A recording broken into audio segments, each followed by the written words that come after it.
国际新闻来看，红叫做荷兰的川普，荷兰极右派自由党的领袖怀尔德斯，初三是宣布讲，因为联合政府拒绝参考伊打击移民的政策哦，所以自由党要退出联合政府，嘛造成联合政府倒台，总理嘛宣布辞职。另外，美国总统哦，川普嘛拍算讲6月底要去荷兰来参加北约峰会。 荷兰极右派政党自由党领袖怀尔德斯初三正式宣布，因为联合政府无采纳因的党提出严格移民政策，所以自由党正式退出联合政府。不过，无代表也退出政团。Wij hier geen verantwoordelijkheid meer voor kunnen dragen. Ik heb getekend voor het strengste asielbeleid, niet voor de ondergang van Nederland. En dat onze verantwoordelijkheid voor het kabinet houdt dan ook op dit moment. Om een einde te maken eens een keertje aan uw politieke carrière.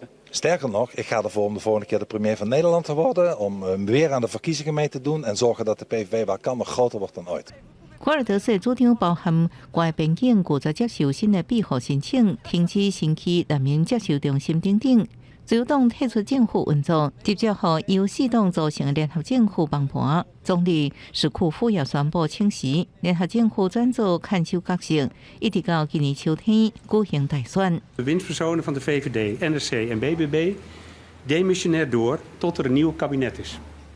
Want het leven in Nederland en erbuiten gaat gewoon verder. En er moeten beslissingen worden genomen die geen uitstel verdragen. Dank u wel. 今年61岁，怀尔德斯是荷兰政坛长青树，是任职上久的议员。伊极端反移民甲独特的头毛型，也互外界叫做荷兰川普。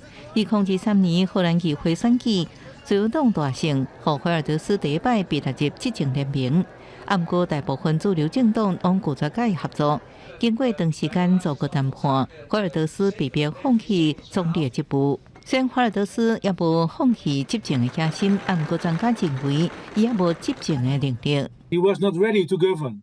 He had no personnel. He had not very good ministers. He had no program.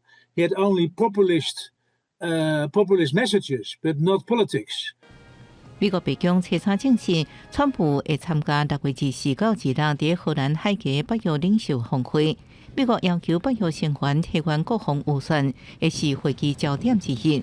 乌克兰总统泽连斯基也得到邀请参加会议，不过峰会登场的时阵，确定会由荷兰看守政府来接待。公司新闻警员强评价。